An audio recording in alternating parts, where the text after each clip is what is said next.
out there twice, what your guess is like a lot better than anyone else's, because staring at it for 5 years too. So even where you are in Canada, my friend, and where I am out in the Pacific Northwest, we have structure like this that has been,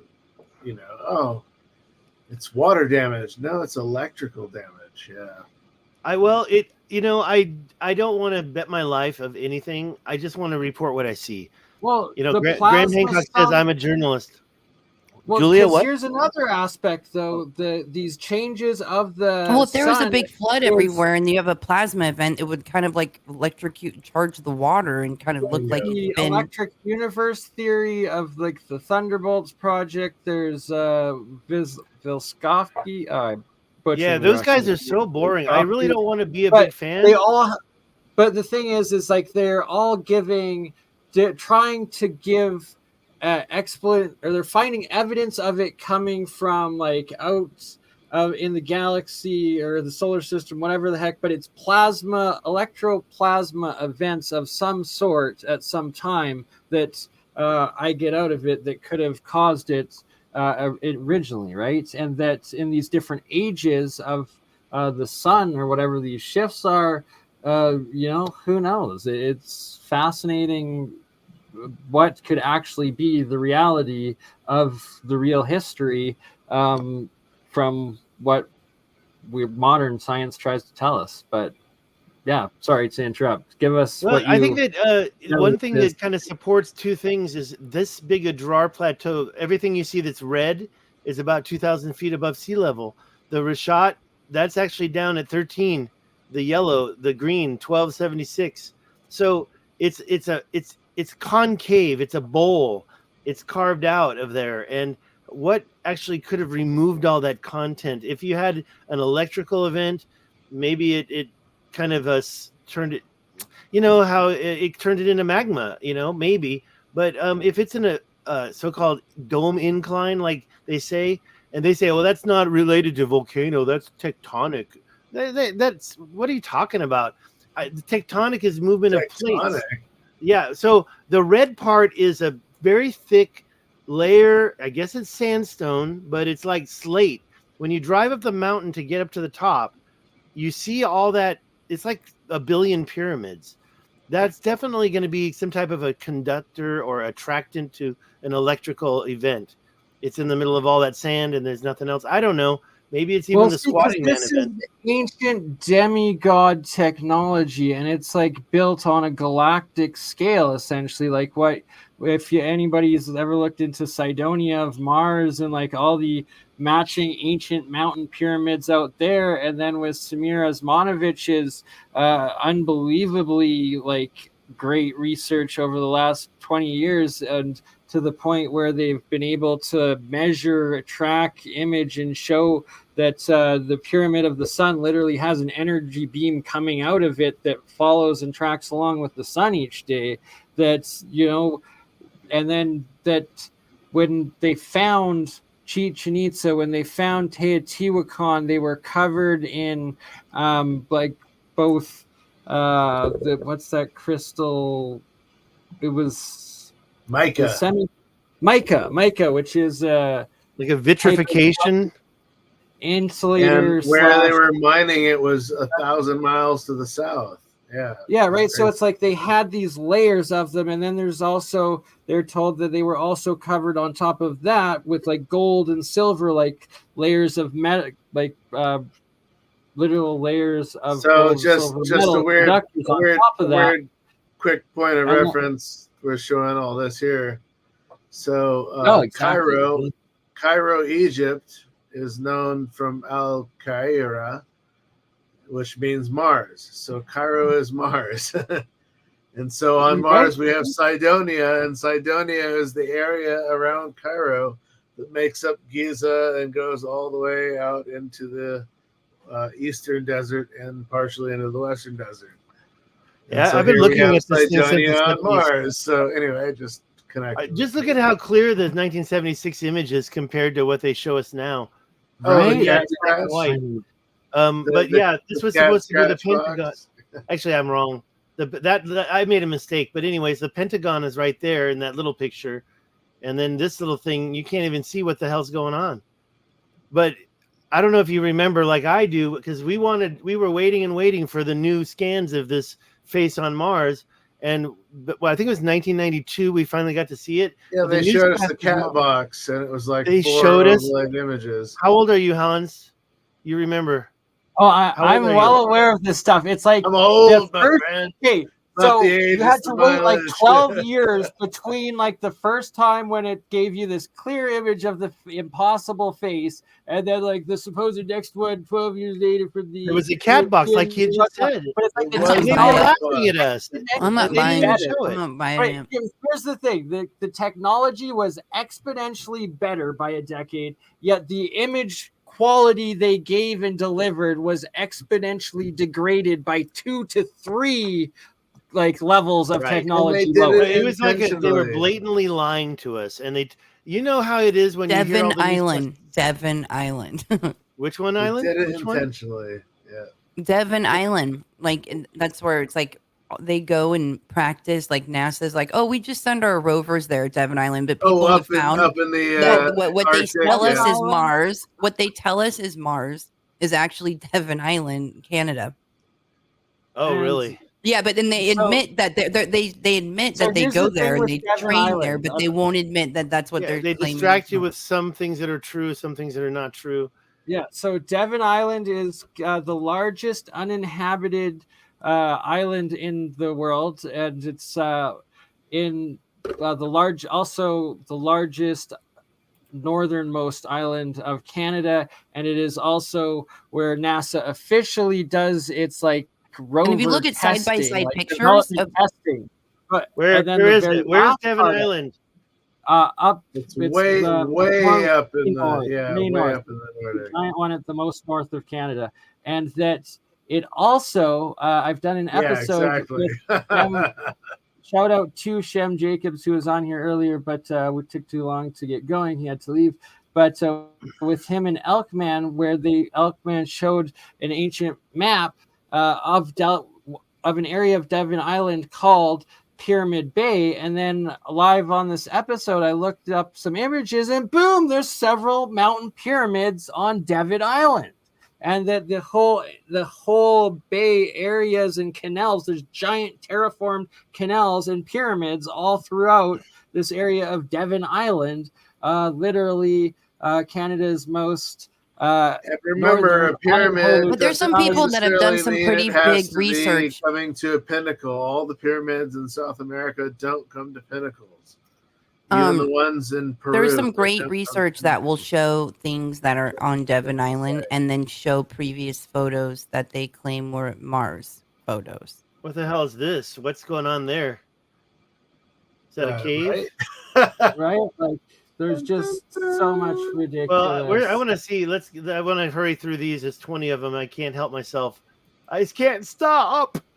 Somebody grab delicious content. All right. So, where's these pyramids? I'll find them. I've got images saved. You continue. Like I said, they don't necessarily need to come to a pinnacle. We're getting distracted from the root cause. Partial structure. Yeah. And also, I can't wait for you to show me the stuff that you're talking about in Colorado. In fact, why don't we just go there right now? Because look, the Rashad structure has led me to so much more that I can't unsee or unexperience. If I start, everybody write down @0control. He's a guy I know. His channel @0control. He's the one who said go look at Lesotho. So I went down there and looked at it. I don't want to get too deep into it, but did I show you all the? Let me just go to the one map I have. It's right here. Show on map. So if you look, all those little yellow lines, one of them is even 100 miles long. These are the volcanic dikes that I've traced. Let me just show you the one I know I showed you last time, but it's really one of my favorites right here. And you see all these different angles. I got to get rid of this to show you. But look at all those different angles in the ground. And this is, I believe it has to do with ancient mining. They were megalithically terraforming the earth. I mean, you don't have triangles like that. Okay. And it got me really passionate. You got me really passionate. Wow. Some of these go on for 40 kilometers. It's near South Africa in Lesotho. And God, yeah. This goes on, like I said, let me put the lines back on so you can see how extensive this is. This is the great escarpment right here. I think it implies that something got washed away because the lines just seem to stop. And then why is Lesotho so visible? I think, and those channels I showed you before we started the show are all right here. They're all leading up into the mountain. This is, if you look at the terraforming, the topographical map of this area, Plato mentioned a big old massive canal system in Atlantis. Okay, I'm not down there yet. Here we are. There's canal systems everywhere, though. Well, what about the Kalahari canal systems? Sorry, I didn't mean to do that. Just kind of weird that Lesotho sticks out on top of this great escarpment. Did they pile debris on top of that? I'm talking about something big, massive. Like I said, there's a lot of lines going into that area. All those yellow lines right there. The Kalahari canals, we talked about it last time. It's right up here. You can see them. You can see these straight lines. It's 250,000 square miles of these straight lines. They're all about a mile wide. And it's like an ancient system that maybe that's what Plato was writing about. I mean, I don't doubt it at all. We should actually, I'll let you continue going. I'll show you this up here. You got to cover. See these straight lines. That must have been, okay, look, I'm not a geologist, but I don't think any geologist can say what caused this big, massive complex of straight lines in the middle of Africa. And their canals. Had to be master builder, demigod, technology. I agree. Poseidon level shit. Like exactly. Father Nature, but with intelligent design. Yeah. I have a better picture of that. What about like a terraforming type thing, like an agriculture? Here's an example of where some flood took it out right there. That escarpment, probably combination of both. And yeah, exactly. That there was this massive tectonic. There's the crustal displacement theory, and even Einstein, before he died, said like his last writings into it was that he ruled in the favor of it being a crustal displacement and cataclysmic tidal wave ocean wipeout over this gradualism of what they currently call gradualism is uniformitarianism, right? Yeah, exactly. It's gradualism, and literally before World War I, every single institute in the world, higher academic institute in the world, taught catastrophism and taught that Atlantis was the official history. And when you read these older writings, everybody's, they compare to the grandeur, lost ancient god and demigod building and technology and all of this, the ruins that they walk amongst and that they're belittled by, right? That we're just nothing in comparison to it, as opposed to today's enforced YOLO Western, we're the best that's ever been mindset. That's the exact opposite of what the evidence seems to present. Look, I'll show a couple more things around here, and then we can get over to Colorado, because I think what you said, this terraforming project here is in the lips of who I call the Englishman. Down below him, if you go straight down below this face, I showed you these straight lines and these mountains down here. I mean, you just get these weird. I don't think these are even really volcanic dikes anymore, because some of them look like they're just poopy mountains. But where was it? I got a little lost. But I'm telling you, they were building mountains with this overburden dumping. And I can take you back to Mali and show you what I showed you. It's called Telebit. Before we do, we'll go back into his lips. I'm telling you, they were terraforming this whole area.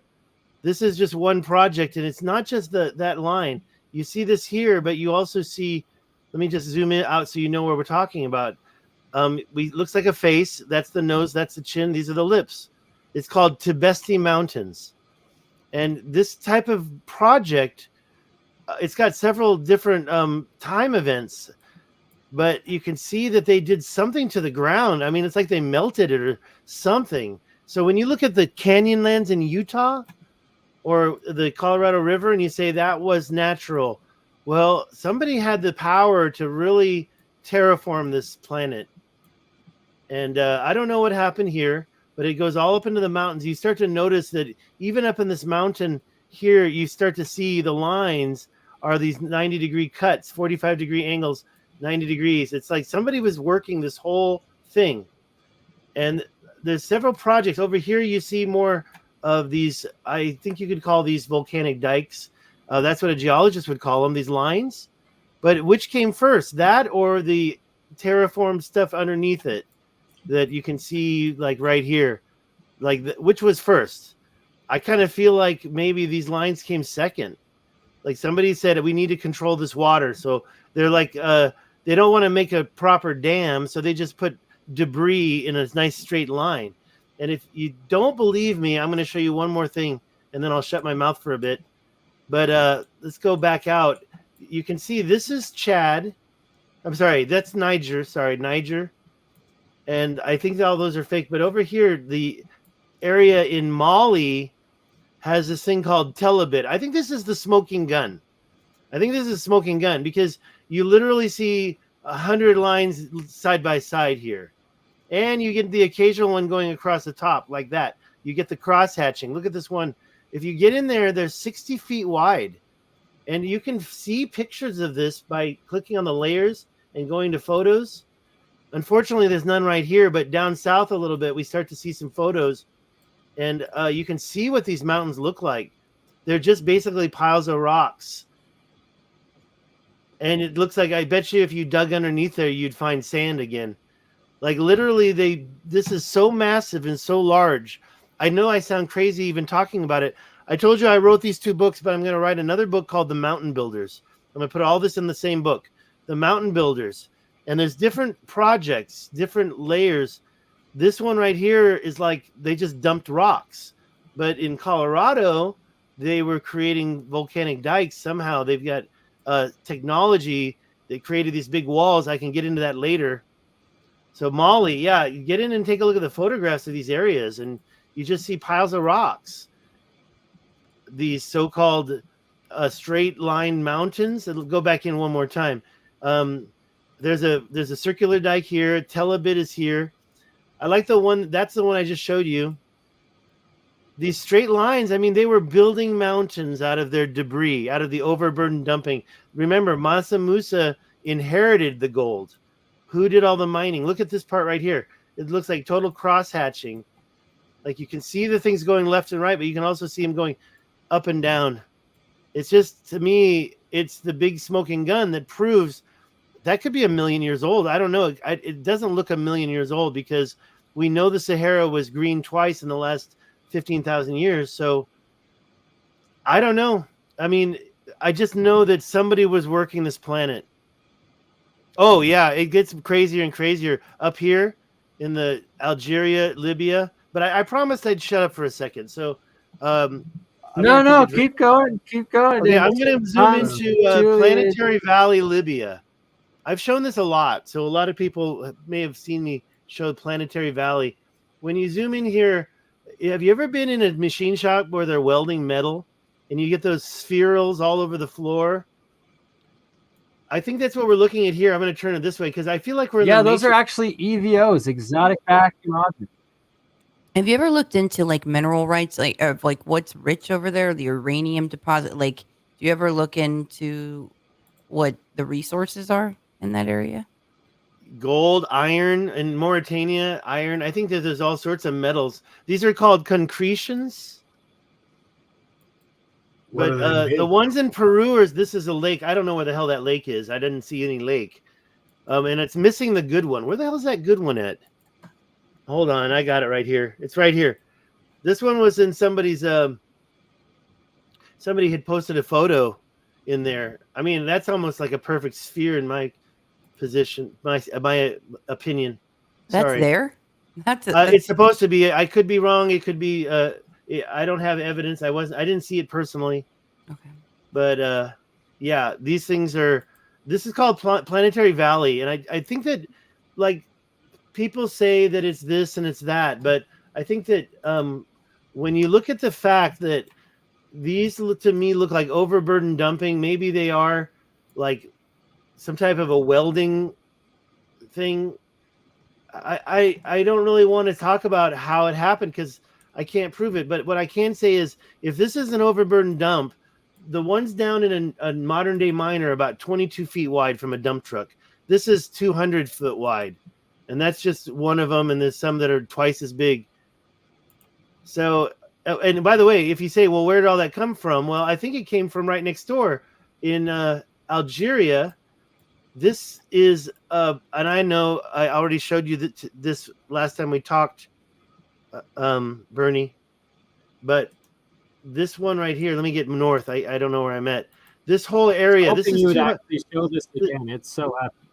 This is the Tassil Niger National Park. It's right along that same ancient line that we were talking about earlier. And when you zoom in here, you can clearly see. I like this spot, and I showed it to you before, but there's lots of other places. You can clearly see the quarrying that went on in here. My favorite one to look at is this rectangle here. I'm going to tweak it just a little bit so it's not north-south, but I mean, maybe that's not really the ancient axis that I always see. But if you measure this to here and this to here, it's the exact same number. So who is doing all this ancient work? This is a quarry. I mean, I used to think that was natural, like in Utah. But honestly, when you take a look at it, you can see the it's in Utah, but Utah ain't natural either. That's the thing. Well, I believe Utah is the same thing. It's along the Colorado River. I'm talking about the Canyonlands, and you see something a little similar called the Needles, but it looks like it was a big mining project. And then, of course, millions of years of erosion after. Look at that line right there. Tell me that was natural. Tell me that's natural. This is a quarry, but they're not telling us it's a quarry. That's impossible. And it's giant. It's 200. It's like they're collecting something. It's like to collect. Well, it looks like a circuit board. I mean, I've got another spot I like. Well, the fact that they're using the same longitude around the globe is also interesting because, wow, it's like what specific mineral is only found there, right? Right. I think it's right here. The one that I like is over here. And what they do is they do this quarrying. Look at these lines here. They do this. Well, I'm sure there's different tactics too to collect it. Yeah, it's definitely different tactics. I'm going to show you some of that idea later on by the Colorado River. These, I believe, they were using these waterways as placer mining, but it looks like a computer circuit board at this point. Yeah, it does, that last spot. Like Michael Tellinger was talking about, like maybe they had some way of. Or like Atlantis, as much as it is like simulation evidence. So I think they made that mound right there could be modern day. I think they're burial grounds. That's big though. That's like really big. Sometimes you see, that's not so big. So I believe that's a modern day burial mound right there. But I think that you sometimes see a bigger thing poured right on top of this core. Like they were just getting rid of this slurry, this overburden tailings. Look at this. Look at all those lines. And you're like, oh, that's natural. That's perfectly natural. You don't know anything about geology if you think that's done by. That's what I always hear. You don't know anything about geology. Giant honeybees. Perfectly natural. Say again? Said giant honeybees. Yeah, exactly. And this is their hive. And look at this, like you said, different stuff, different types of stuff's going on. I'm not so sold on them it being for gold too, because from what I understand, like from when this occurred, like that long ago, it was gold was like abundant, from my understanding. Well, and maybe okay, so the Anunnaki ancient alien theory or whatever you want to call it. Right, the Zacharias-Sitchin that they came and that we were made to basically be their bitches and get the gold, right? I don't buy that either. That's why there isn't it. I don't want to believe my DNA was altered by some race, but I'm seeing this and I'm saying, well, who the hell did it? And by the way, there's like 1 million pyramids worth of stone in here. And by the way, you also see these angles, like right here. I was just focused in and I backed out, but you see these angles right here, and it's like, is that angle the same as this angle right here? Why is that these geometric shapes showing up? I want to just kind of zoom over to some other place I know and back it up with, I believe there's a lot of this quarrying going on. I showed you the one by the Rashat structure, which is right here. But up here, I couldn't find it last time I was live. It was embarrassing.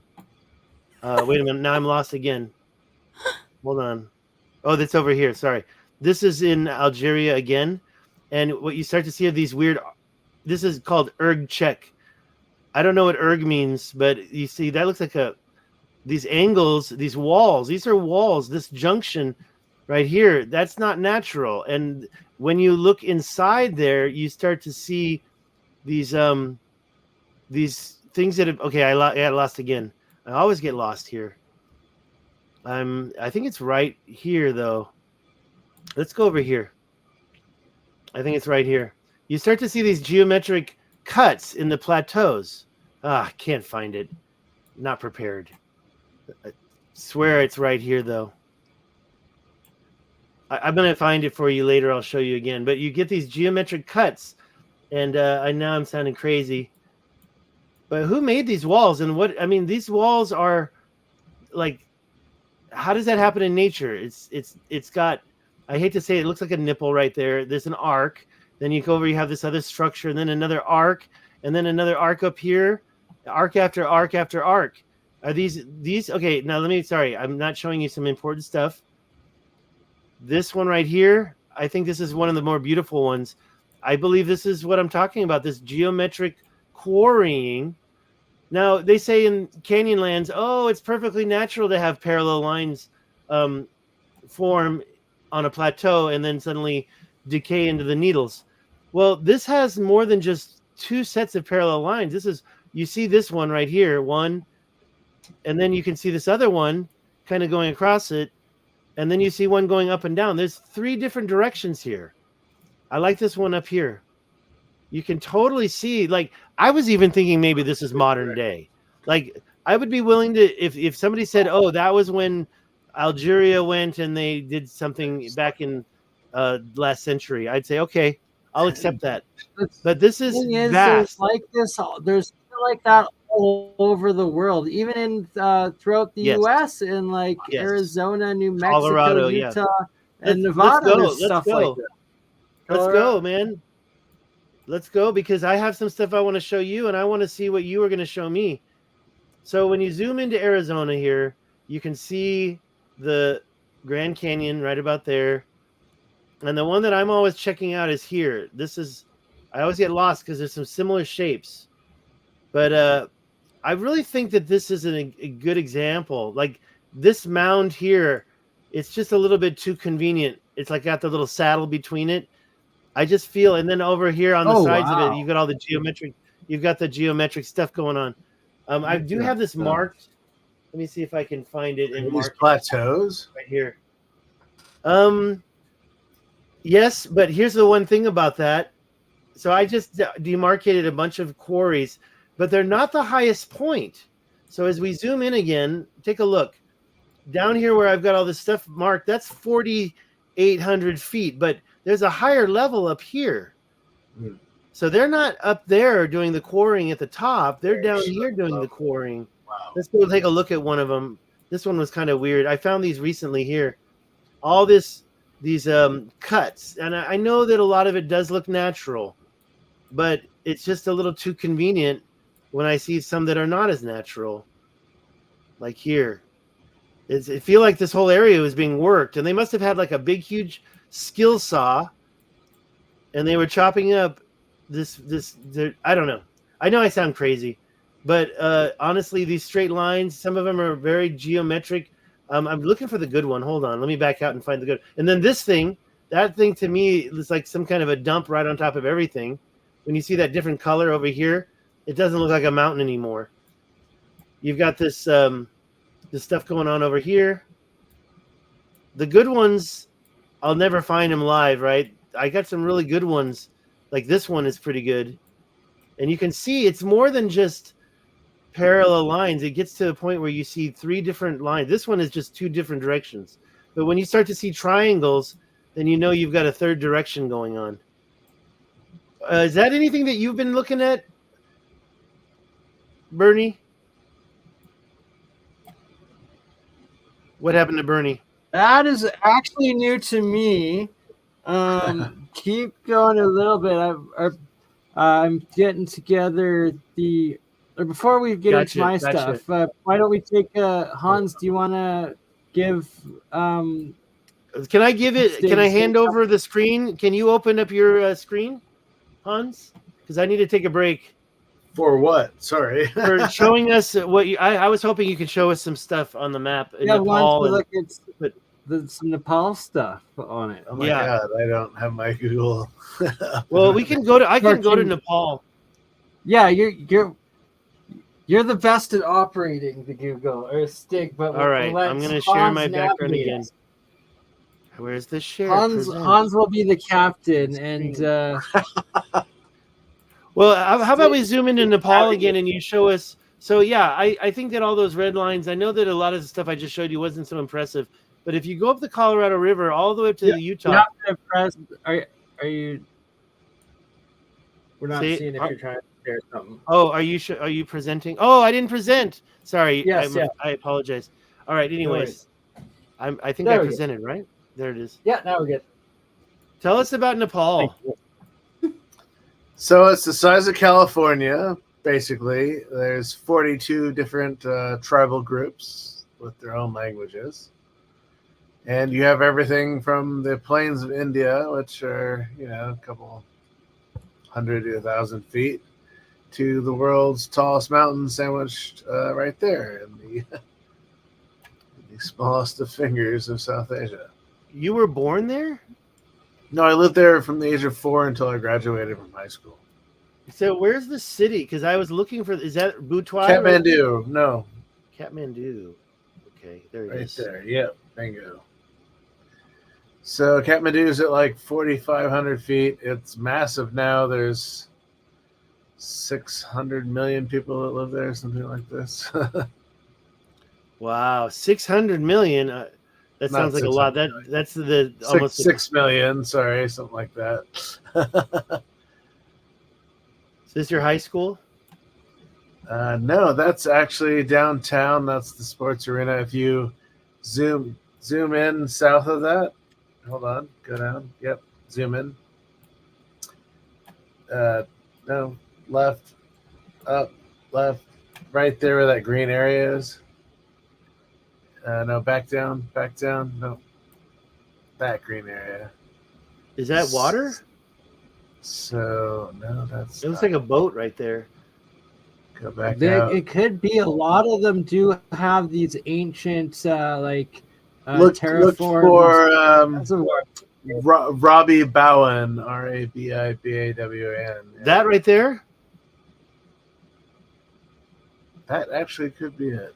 No. I just see the track is all. But I click the street views because I'm ready to start street viewing. No, back out. Sorry. Let me just put it right here. Robbie, ROBB. RABI or Robbie. Oh, RABI. Bowen, BAWAN. Yeah, there it is. Well, that says Kathmandu. Oh, yep, Housing correct. Society? Yep. Is that where you grew up? Did you live in a housing? Is that it? Ravi Bhavan. So the international school is right there. Wow. That's the right there. Olympic-sized swimming pool? Yep, that's it. Wow. You went there? Yeah. All right. We didn't have the swimming pool then, but. See if we can find any sites. Where's the front door? Right here? No. It's like up. There it is. There it is. That's it. No, that's the back alleyway. Oh my God. How many times did you smoke cigarettes there? You were just in the back alleyway by the temple. Yeah, interesting. Okay, let me point it north. No, the front entrance is right there. Shit. Anyway, it's the second building It's in between the first and the second building from the swimming pool. Oh, right there, right here. Yeah. Yep. Oh, so that's the right there. Okay, so this is. It doesn't show the front door. No, of course it wouldn't. So you walk down. Go up the street. Yeah, that's the alleyway that goes behind it. So unfortunately, it's not letting me go up that way. I can't go that way. I can go down this way. Wow. Well, maybe not. Let's try it. So that alleyway is, yeah. So you know this. Used to bike down that street, shortcut to the main road. Is that Korean? Is that the Korean school right there? Or is that there are other this is all new. I haven't been here in years, so I have no idea what's there. All right. Let me get out of here. That's funny. Wow. All right. Yeah, but that's all Lincoln School there. Yep. Wow, Nepal, Kathmandu. Like there's two cities that's where I want to go to. Oh my God, Timbuktu. I want to go to Timbuktu and Mali, and then Kathmandu is the other one that. So it's at like 4,700 feet is the valley, but then you're surrounded by an upper level of hills and then mountains above it. And if you watch Doctor Strange, you'll kind of see that, but most of it's CGI, so don't count on what you're looking at, but it's interesting to see. There's Kathmandu. So kind of like that. Yeah. It's got a lot of layers here. Yeah, so can you read, is that Sanskrit? Can you read it? It's not Sanskrit. That's all Nepalese, yeah, or Hindi, one or the other. Urdu, Hindi, similar spoken, different visual. Yeah. Oh, there. See, sometimes when you grab it after you choose a layer in this topography, you grab it and then it reveals all the stuff. Province. Oh goodness, that's hilarious. Wow.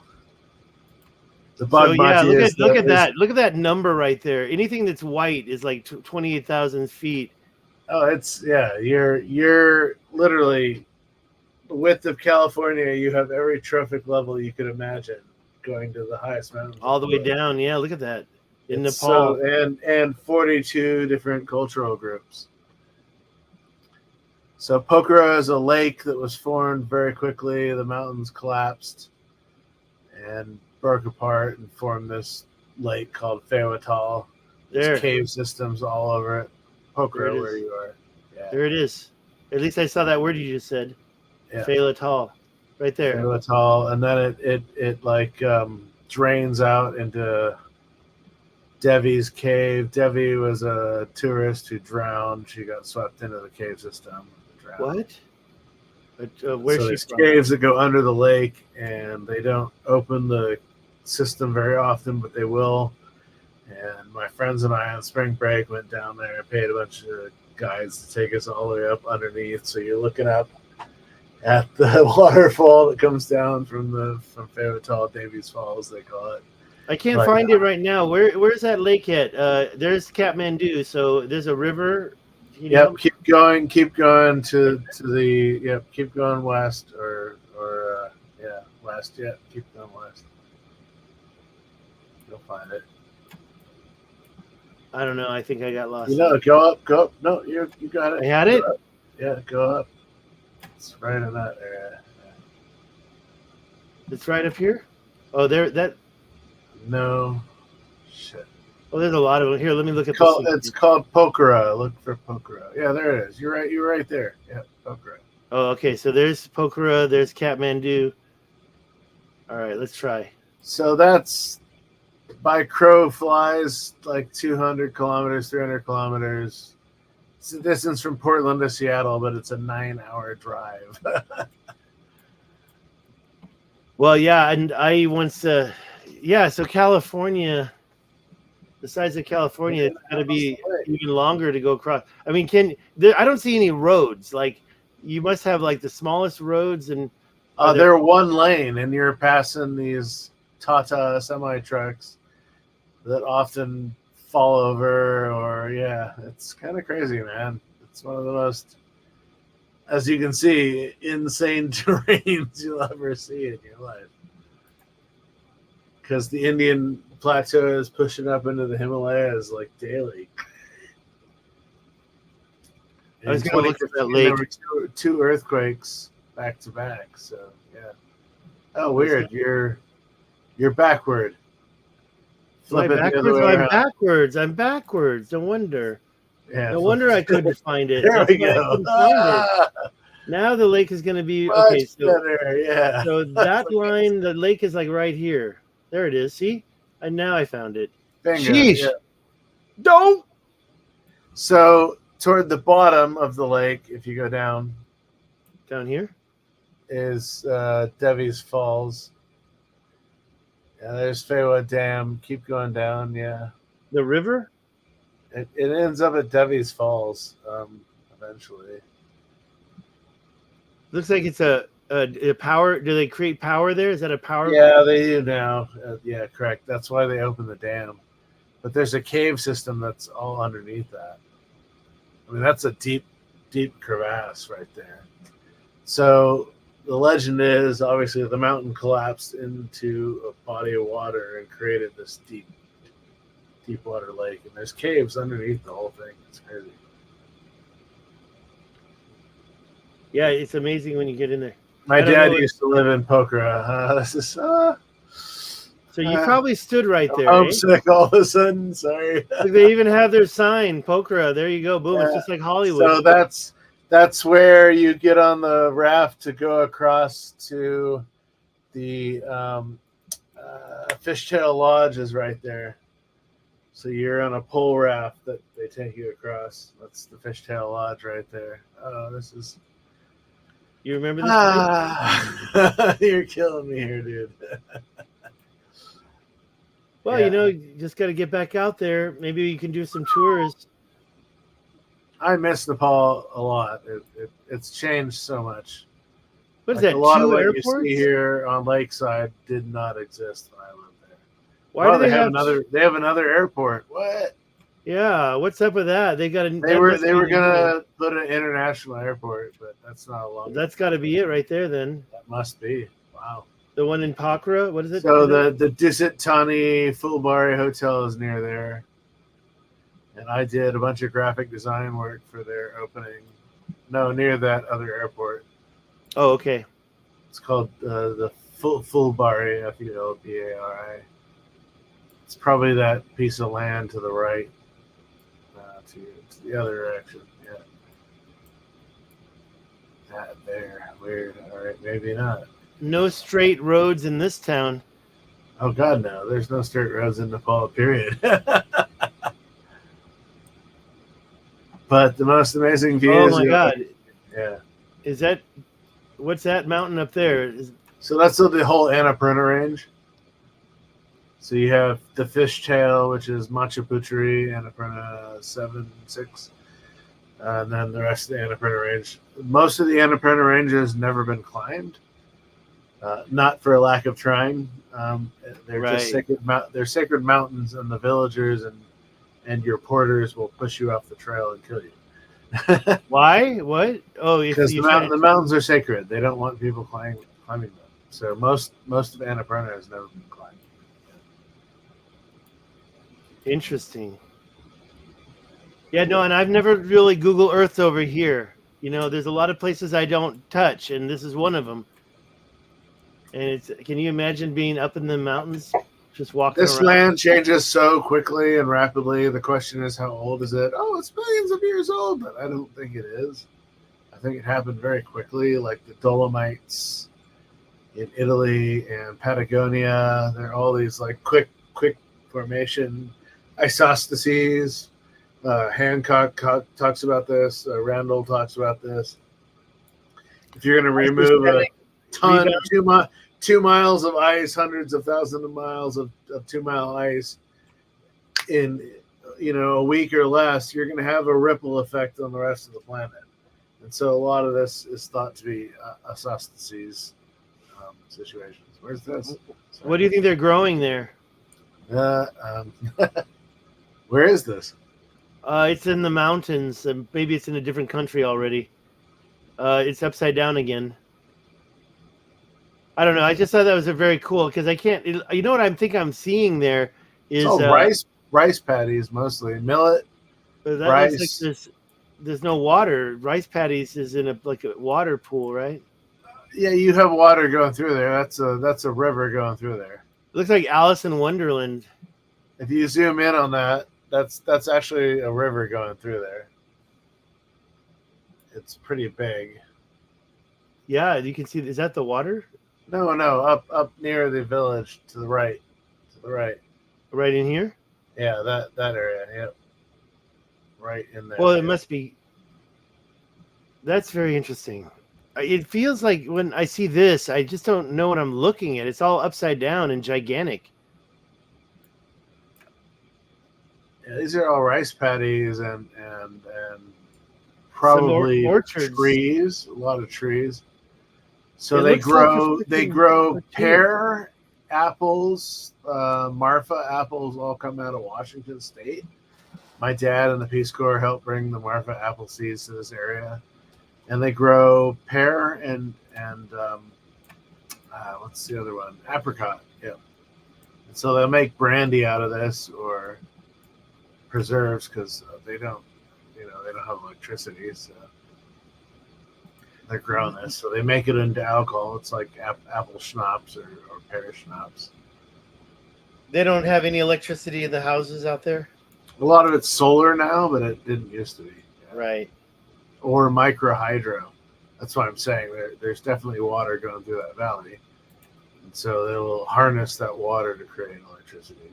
There's a lot of micro hydro going on in Nepal. But yet again, you're just like in the middle of nowhere. It's 6-day walk to the nearest road that you might find a truck that will take you back to civilization 3-4 days later. So, right. Yeah, you're in the middle of nowhere. You don't want to get caught out there. You don't want to get stranded. But at the same time, it's not. I mean, how cold is it, or what's it like right now? You're at 9,000 feet here, probably 10,000. Yeah. So it's pretty cold. It gets cold, yeah. I mean, but you're also at the longitude of Los Angeles, so. Right. Interesting. Yeah, but Los Angeles at least Kathmandu is, yeah. So that's what, the 36 parallel, yeah. You're still on that line of your line. If you continue your line, it will end up in Kathmandu, guaranteed. Your red line on your map. Oh, is it? Oh, interesting. Oh, yeah, look at that. It's going right over here. Yeah, that's what I'm saying. If you continue that line, wow, you're going to end up in Kathmandu. Correct. Wow. Yeah. What else is on that line? And so then it kind of goes up this. I don't even know what's on in that picture that I showed. There's so many that I'm not familiar with. Hold on, let me find that. You're going to go through Bhutan. You're going to go through, yeah. Right there. Burma, Cambodia, parts of Thailand. Yeah. Yeah, right there. You see it right there. Yeah. And then what have we got? And this is, by the way, where's Taiwan? It doesn't really show Taiwan. Oh, Taiwan's right there. Yeah. What is this that it's going through? Oh, I see. It's going all the way down. That's all Indonesia. Yeah. And then that's Easter Island right there. What is that one? That's like Tonga or, yeah.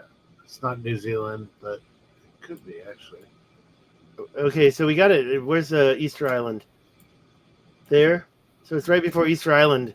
Machu Picchu, Nazca, Easter Island. After. This island right here. How do you pronounce that? Anatium? You just said that, right? Anatium, yeah. You just said that right there, right? That's part of like the New Zealand strain out. Yeah. It's before you get to New Zealand. There's a bunch on here I don't even know, like every single one. Prey Vihair. That's all the Ring of Fire in a weird sense, right? Yeah. Kinda, yeah. I always consider this the Ring of Fire. Because New Zealand is just south of the one that we're talking about. Yeah, it's a little bit skewed. I'm not a big fan of that map, and people used to pick on me and say it was a flat earther map. No, go down to the right. Oh, yeah. Papua New Guinea. Yeah, keep going down. It's Fiji. Wow, interesting. Fiji, the water, right? Interesting. Or go down. This way? Yeah, no, it's Fiji.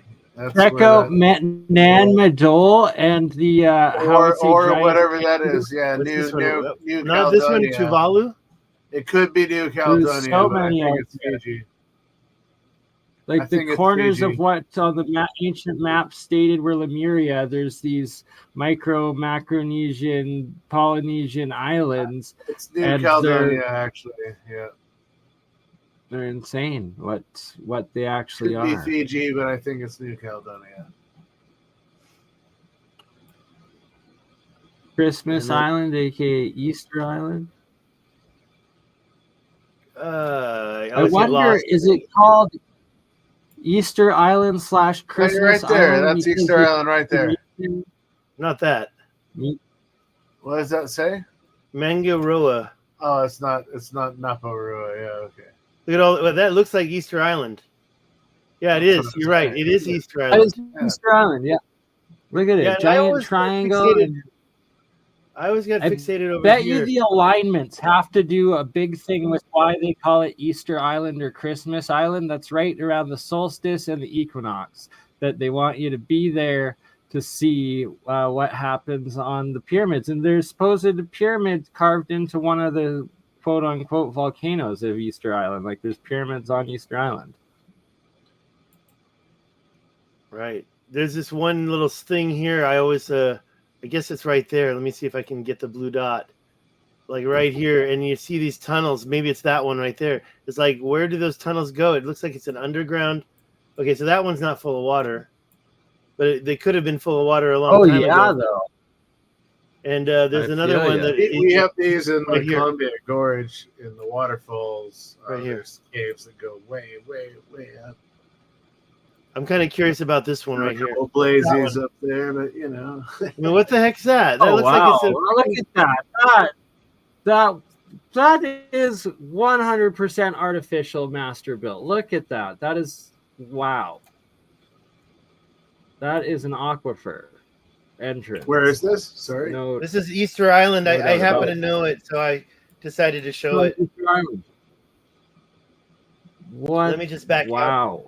Did you go to Easter Island, David? Mind blown. Yeah, this is Easter Island. No, but did you go there? Have you been there? No. You know who has gone there is Wandering Wolf Productions.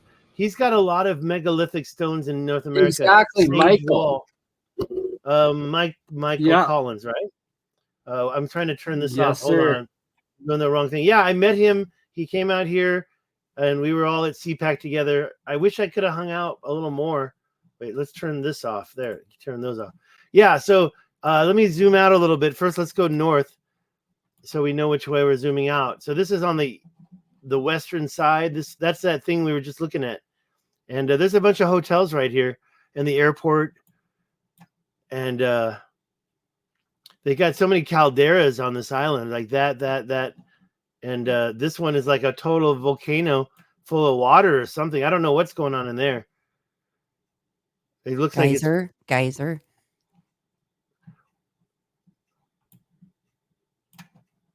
Something's putting that water in there. So yeah, Anna Kaitana right there. That's where I would go first if I were to go to Easter Island because of that. I don't see any other examples, but there's some other dots here that you could show. But I always stand on this one and then I want to go in there, right? I mean, what the heck? It's interesting. There's like symbols on like the heads, like when you dig deeper that you don't see in photos too often.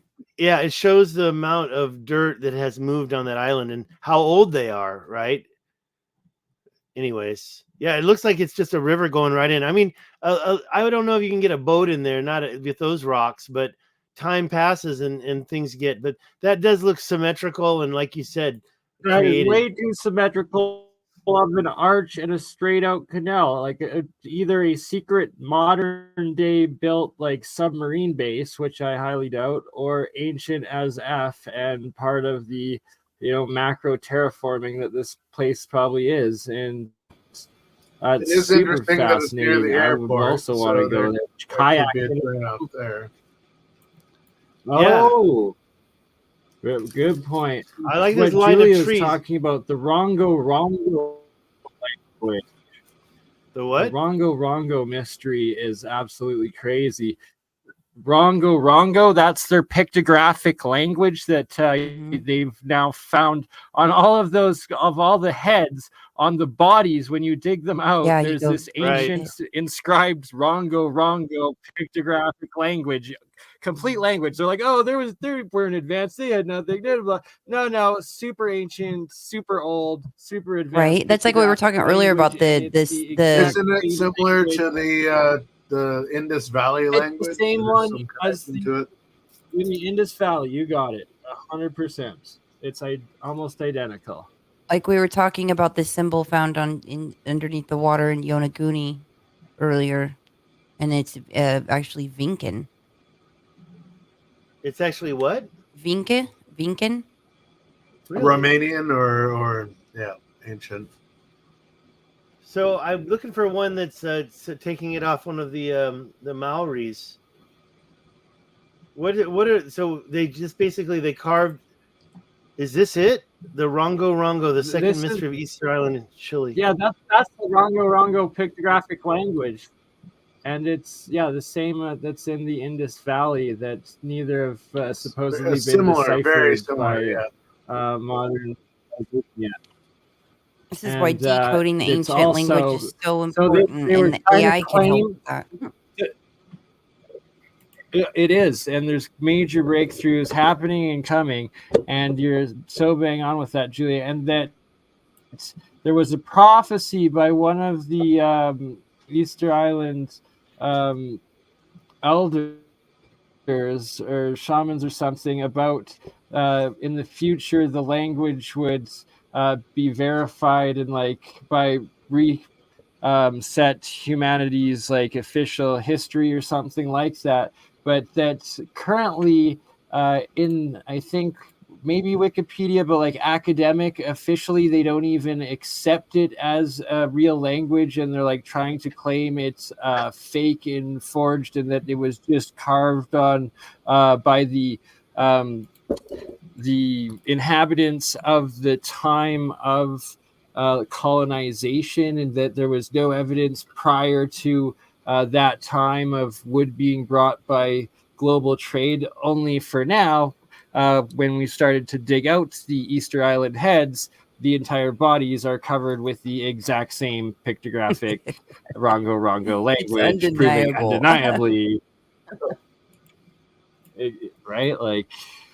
It's pretty awesome stuff. Yeah, and it's like a little pictograms. I like the little guy on the tree. Is that an animal on the tree? I'm trying to get closer. Similar to the ones I've seen in around Nazca and Peru and Bolivia stuff too, kind of, actually.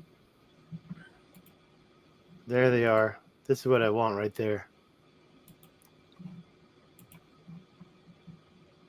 The one with the guy on the tree. Where's that one? I do speak Chinese, so I'm very interested in all the little pictograms and symbols. And I don't read Chinese very well, but I know how to. I studied characters for a long time. So the tree is not in this one. Yeah, this doesn't look very much like Chinese. But then again, I think Chinese is just something even more ancient. I like that one right there. That one looks similar to. Interesting that we're showing these. Hold on. Hold on. What's that? I'm closing it all down. Too many tabs open.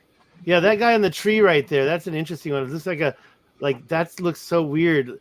I'm pretty sure that's a tree with a guy climbing it. And you see what I'm talking about? You were saying ancient Chinese glyphs. So. Oh yeah, what is that? Wow. Oh yeah. Keep that up. Don't close your tab. Don't close your tabs This is Hans, one of the Dropa stones. How similar? Bidis, but the glyph is very old. Yeah, there's no way I'm going to read those. I can recognize a couple of them, but they are ancient calligraphy. They're very proto, yeah. Very. Wow, and there's a couple things I do recognize on there. Amazing. I get this stuff. Yeah, what was that? Like some kind of money? No, so that's a Bidisc, but the Bidiscs are very unknown as to where their origin comes from. This one I collected in Hong Kong. I have two of them that are very similar, different glyphs, but it's all Proto-Chinese glyphics. So, these are several thousand years old writing. I don't know how old the discs are, but I'm curious why I have them with writing on them. Well, they used to publish a metal they used to publish a metal newspaper in the ancient Chinese. They would take like a sheet of metal and they would paint the Chinese characters on it and pass it around town, and they would copy it. And then I guess they would take them back and reuse them. I don't know. Maybe they just threw them away. I have a book of money from all over the world. I have a bunch of old Chinese coins and old Chinese paper money as well. So yeah, it'd be interesting to pull up some of that on a show one of these days. I've got money that doesn't even exist anymore, like Yugoslavia. It's always a pain in the butt when they suddenly cancel you out and you can't cash that money in anymore. It happened to me in Taiwan. It happened to me with Vietnamese money once. I was holding on to it thinking it was going to be worth something. And then not valuable at all. Might as well throw it in the garbage. Right, guys, I have an early morning meeting. I'm heading out of here, but... Thanks, Julia. Can I show you one thing before you go? No worries. Yeah, absolutely. Julia. Okay, so we're going to look at... I just happen to know right here. This is called Spanish Peaks right there. Spanish Peaks is in Colorado. Mm-hmm. But right next to it, they've got these two volcanic dikes, so-called volcanic. I don't believe it. But the thing is how do they create it? Well, magma comes up into the cracks and fills the cracks and then gets hard. And then the other land erodes away. That's what the mainstream says. But when you look at this, you see these dikes coming up and jointing up, bumping up, actually curving upwards. I don't think that's what the geologists... I'd like to get a mainstream geologist to talk about that. This dike right here, to me, coming from the north and then jointing up with this other dike. And then over here, this other one, it does the exact same thing, but diametrically opposed. Up here, look at the way this thing joints up. Now, yeah, it goes on the other side, but it doesn't meet it. So it's like, did this happen naturally, or is that like created some kind of water like control? The giant walls of America do that. There's so many of them. Anything that they tried to claim as a volcanic dike, pretty much at this point, the exact opposite is most likely dikes. From like the master builders, the Titans, or the Giants. Yeah, right. Like we got Titan dikes or possible leftover biogeology of trees, or who knows. I'm looking for this other picture. Demigod mining. Oh, I'm gonna find it. It's I'm interested to know about the uranium around reshot. Oh, right, the nuclear. So I want to know. I want to know about the uranium around that area. In that area, we'll take a little research. To finish my point, right there in Colorado, some of these they come from mountains. I went to the ones in New Mexico. They start from mountains and they just make straight lines going across water. These two, one is Radial Mountain and the other one is Shiprock.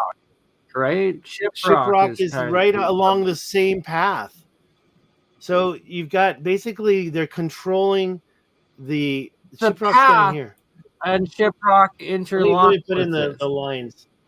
So regarding your question about the uranium, I don't know that. How high are all of these? These are 2,000 feet.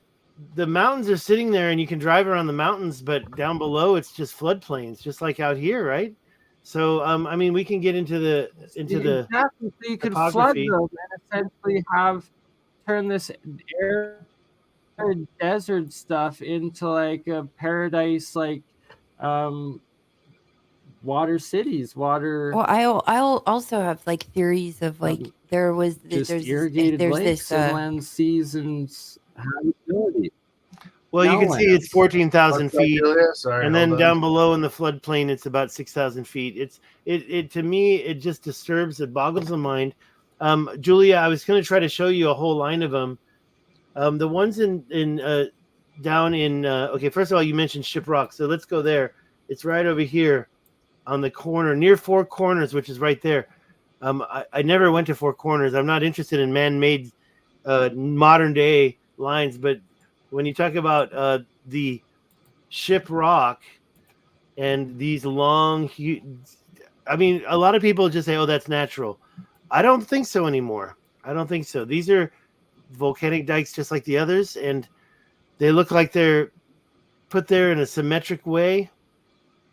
Also, there's some other symmetric things. If you zoom out, you can see this little thing. It's part of it. That's in Arizona, but there's some kind of a weird symmetrical thing happening at Shiprock. And look at this. Look how this line just goes right in the center. It's hard to believe. You ever been there? Yeah, I went there. I got a bunch of pictures. And also Michael Collins from Wandering Wolf did some drone footage that's really nice. And what you get is here, you enter right here and you drive along this road and it takes about 4 miles. And then I cut over here and I got a sample from this one right here. I went and there's a road. Actually, maybe I'm wrong. Oh yeah. So I drove over it and then I got a little sample from right here because I want to know these dikes all have different material inside them. The ones up in Colorado look like a black and white granite. What do you do with your samples? Where do you get it tested? Well, that's a different question. And by the way, Nikki Anna Jones, if you're familiar with her channel, she also went up here and grabbed. Did you see? samples. I just had balloons. Did you see that? What happened? Seriously? Okay, I'm glad somebody saw it because I thought I was tripping. Was that a balloon in your camera? Dude, there was balloons. It popped up on her screen. It was crazy. What did I say? There's a key word that just makes balloons go off. I want to say that word all the time. Exactly. Canyon. No. Let me go down to. Let me just show you the one I went to because Canyon I got some and the balloons go off, baby. Okay, so here we are at Pie Town on Highway 60, and when I drove in here, I had just I almost run out of gas. Look at this way it curves here, but you can see the volcanic dike. It's got the snow on the top of it. I climbed up to the top of this thing. I was totally beat, and I walked across over to this little road here. Where is that road? Where is that road? I got lost. Anyways, it's not really. It's up here. Oh, right there. That's it, right there. So I walked across this, and I was looking for this because right here it reminded me of that stuff I just showed you in South Africa, where it's like double wide at the top, but it's like it turns into this wall. So I got a lot of pictures from here, and yeah, this one is like 100 and something feet high. So I was over here at the 60. Let me just go here first so you can see how high it is. And this is 12 miles long, and it's comes straight out from the mountains just like the other one, but it's totally parallel. See how big this is? So it's got the spine, the hard crystal spine in the middle, and the loose material on each side. That's the attributes I found. And so I climbed up there, and I got a little bit of that. But then there's the other one that's over here, 12. It's like 10 miles out this way, and it's parallel, like the same direction. So here's this one. This one is here, and this one is here. It took me a long time to drive over here and get in here, and I think it's right here where I went. And no, that doesn't look like it. And I got a big old rock from the middle of that. This, I know it doesn't look like much, but when you back out, you can start to see 12 miles long, like I just showed you in Colorado, coming from the mountains, straight line, where they just like mining material and decided they wanted to block off these rivers so they can control the water. Well, that's what my theories are of, like, basically there's this really healing, awesome water beneath the earth, and that it was closed off. Like there was things done to cut that off. And think about all the areas throughout the earth that had access to those deep inner earth healing waters And the things that you would have to do. So it may appear to be mining when really it was to cover up those access points around the world. Well, yeah, I don't think they made this long line for just mining. They had a purpose, right? I mean, I think there's we're looking at multiple things. Global canal networks, infrastructure, as well as built-in for agricultural purposes as well. So to cut off the routes as well, like certain things done to, cut the water supply off, to cut that off. But I really want to know about the uranium. I just feel like there's probably a lot of uranium in that one area. I agree. Yeah. I would love to dive deeper into what the resources are and the minerals or whatever. One thing I found out, Pie Town is right at the Continental Divide, just like the one in Colorado I showed you, which is right here. Up there, this is up near Denver, but in the mountains. 2 dikes, one starting from the mountains. So I put the line next to it. So the line is right here. There's the mountain, there's the dike, and it goes like right there. And then up here, here's the mountain. It kind of wraps around and goes down this way. And there's another one that goes this way too, across the water. And that's the Continental Divide. And then down in Pie Town, New Mexico, you see the same thing going on. This long, it's not straight. It's when I say parallel, by the way, these things seem to have these switchbacks too. So you've got like a double dike going on here. Highly engineered. Water's going to find the easiest access. So if there's water along with these. There's just I didn't even know about this dike. I didn't even notice this one. This is a new one for me. I didn't even realize this was here. So there's like 2 right there. There's like a switchback, and you can see another switchback at the other end. Here, let me show you. I'm going to zoom out. So yeah, climbing. So by the way, this one's really high. The other one was like very small, but they're parallel. So one really high, one going over here. By the way, when I drove through here, let me see if you can see this. No, too bad, because you can really see how the walls are exposed. Let me get rid of that. I was going to show you the switchback, and it's right about here. Like you can see one here. I call it a switchback because in many examples, it looks like whatever ancient machine like just did a quick switchback. But look how it's right there where the water goes. So it may be another line reinforcing a dam. Mm-hmm. And I didn't show that one in the Rashad structure. I found 3 new dams made out of the same type of things. Not to the live audience. I showed you guys before. I'll show you that right now just because I think it's relevant. But so there's a switchback here, and then there's this parallel switchback right there. And there's more that goes down here and does some other stuff down here. So, I mean, it really should be documented. Let me find that thing. And I know you said you got to go, and it's already here. Let me show you this right here. Yeah, we should close this up soon, but this is the amazing. I was all about forget LiDAR. I said, we don't need LiDAR. But now must be like a LiDAR shot. And I've been looking at this line for a long time. And I always suspected it meant something. But now with this new shot, I don't know if this is real LiDAR but you see the line continue across to the other side. Now I know they were damming it here, and they were damming it probably across this part here. You can see it over here. Mm-hmm. Some type of a damming action here, and then up here, you got a bunch of straight lines going up and down, in my opinion. Like they were just like creating walls to direct the water. This is a pretty good shot, and it makes me change my mind about LiDAR. Yeah. I think we should double down on the LiDAR in the deserts. Hopefully they don't shoot it down. Sorry, yes. Lots of comments. I haven't been paying attention to any comments. Oh, not on my end, but over here on this end, we got lots of comments. So, any more questions about anything at all? And what about you were talking, Bernie? You were talking about Colorado.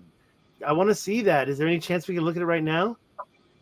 Oh yeah, we can still do that, Julia. If you got to go, and Hans as well. If you got to go, I can end it on your channels if you want. And Stig, we can stick around and do another hour or so. I've got. I don't know about another hour stuff, actually. What is it now? It's almost 2 in the morning. However long. All right, talk to you guys later. Okay, good night, Julia. Good night. Hans, see you guys on the next one. Much love. Yeah, and definitely. I've got morning meetings, so I gotta dust. But this is beyond fascinating. Oh my god. We will do it again, my friend. Thank you, and see you soon. Have a good day tomorrow, Hans, and I will share your website here one more time, brother. And thanks for joining us. Yeah, I gotta subscribe to Julia. What is Julia's website? YouTube? Both links are in the private chat, and then I am also we're live on the channel as well, but that's about to end. But we'll stay live on ours. Appreciate Hans, it. you don't do YouTube either? You're not YouTube? I have a YouTube channel. It's called Giza Direct. Okay. Are we streaming to it right now? Do I need to end it on yours as well? No, I don't stream anything there at all ever live. I haven't figured any of this out. It's kind of bro! All you have to do is hit the button in the top right corner that says "Share with your audience." We'll figure it out. This is all new. We can do it on the future. Absolutely. I'm going to be doing that from now on. I'm going to be doing that. Yeah, Giza Direct is where I interview people. I've interviewed a couple of people. I've got a few more lined up. I want to do Patricia Iowan. I want to do Johnny Enoch. You've done a lot of work with Johnny on his channel as well, right? Tim Hogan. I really want to interview him. Stephen Mailer on chematology. Yeah, there's a lot. It's getting around to it, finding the time. If you don't spend the time, you don't make the time, right? So I'm making it all happen. So, or you could just be a slave to money and just work instead. Well, that's what I do. I do graphic and multimedia design, and I'm very proficient in what I do. So it occupies a big chunk of my life. Anyway, appreciate all you guys' time. Cheers. Thank you, Hans. Love. Thanks, Hans. Nice to meet you today. Likewise.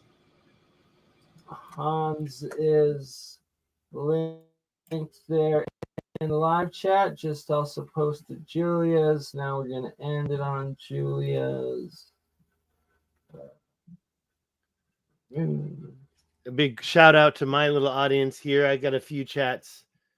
Somebody asked where Jimmy is. Jimmy's getting ready for what's going on? Oh, I'm still getting Hans on my stream. Let's see. Jimmy's in Phoenix. Nature doesn't do 90-degree angles. Exactly, Dragnet 53. So exactly. The Rashad structure. It doesn't do 90 degrees. And what is that? That's 90 degrees canals right there with some ridiculous. Also, rivers don't carve themselves into the rock in straight lines. When you've got straight canals going in the same direction for 20 miles, obviously part of a system. So this right here is part of Devon Island. This is part of Devon Island, the northernmost giant uninhabited island of Canada that NASA officially operates and tests all of its remote space equipment drones on for conditions or whatever. Meanwhile, there's that, and it connects through. Oh, which computer is it sharing? Oh, it's on this one. Here we go. All right. So then there is. This is on one of the corners there on Pyramid Bay. So here's one. And then I've seen very similar ones like this in actually South Africa. In Utah as well. South Africa for sure. I can show you some very conical mountains in South Africa. It's not a volcano, but it's perfectly conical. I think it's overburden dumping. I think they created that mound you just showed us. Oh, yeah, look at that one. That's another one in this Pyramid Bay that connects with those 4 channels. Here's another one. So this Devon Islands, it literally has these giant 90-degree channel canals going throughout with these entrances of different pyramid hills and mountains at each one. No, I think they What do they call that with the ice right there? Yeah, and look at it. There's more of the shores there. Lots of frozen, the sea ice or glacial ice. This is sea ice, I guess. Looks like sea or just lake. It's insane. It's terraformed on a massive scale, whatever it is. Yeah, I'm opening up the map over here. And so okay. Let me know when you got it up. Who, me? You want me to put it up? Oh, okay. I can do that. That's Devon Island right there.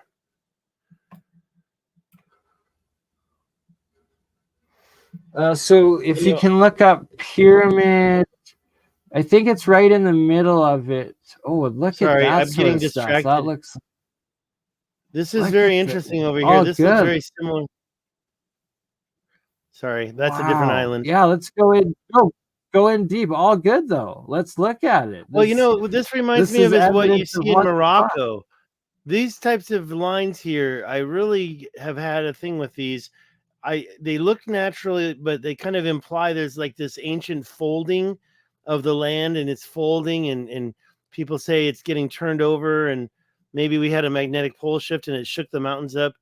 But to me, it looks kind of like somebody was not these two. These two are interesting because they're totally different from the surrounding islands. I'm sorry. I wanted to know where those canals are that you were just looking at, the 90-degree canal entrances. So right there, zoom in right there. Right, zoom in right there. Stop, back. No, opposite side, but that is fascinating. So it's go straight down. Right in here? Zoom. It's on the coast, or can you do a search? For what? Those so just pause right now. Dundas Harbor right here. See, now that I call is west of Dundas Harbor. It's west of Dundas. Let's look at that. That looks almost terraformed. Well, these are moraines, right? And those are supposed to be made by the ice. And those curves, it's interesting to me how you get a split like that, but whatever. Moraines, and when you see a line like that, that could be an ancient road. I learned that from Anthony at Ancient Zero Control.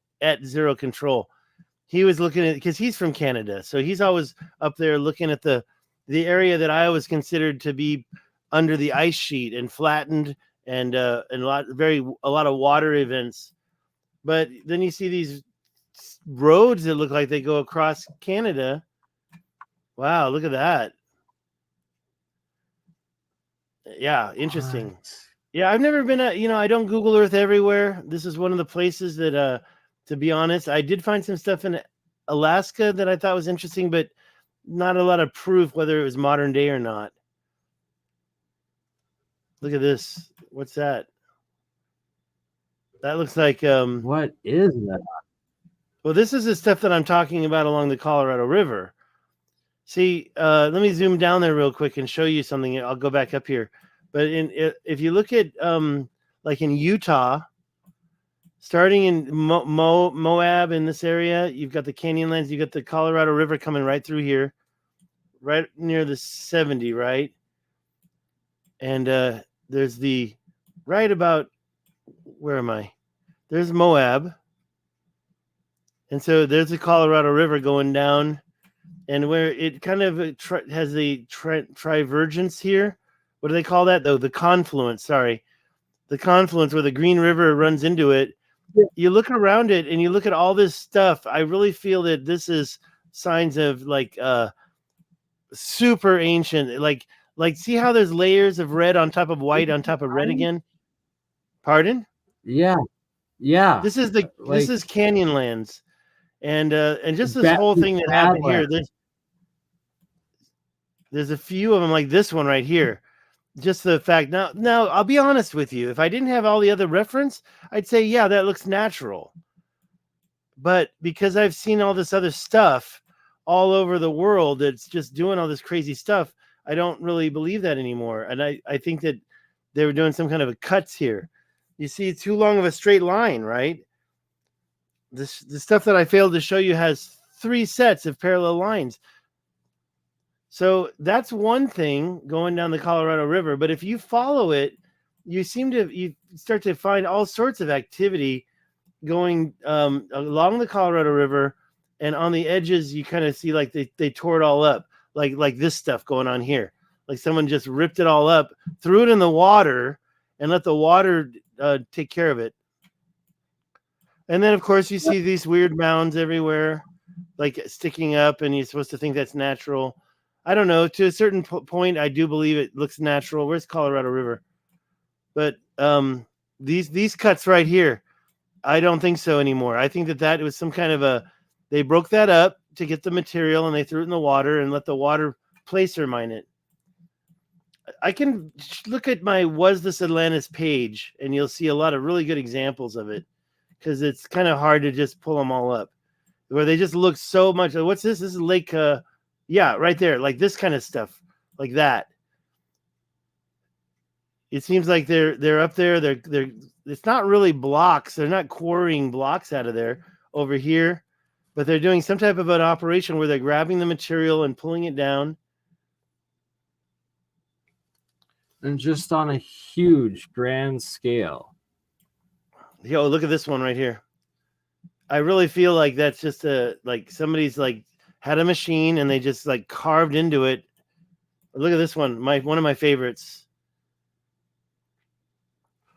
Or actually, here's another possible explanation, is that if you raise the water level up on that and all of that area was flooded in like a giant like inland sea and like just inland sea sort of thing, that each one of those rows would be like a street, apartment, or mega like causeway of possible city or inhabitation or something like that.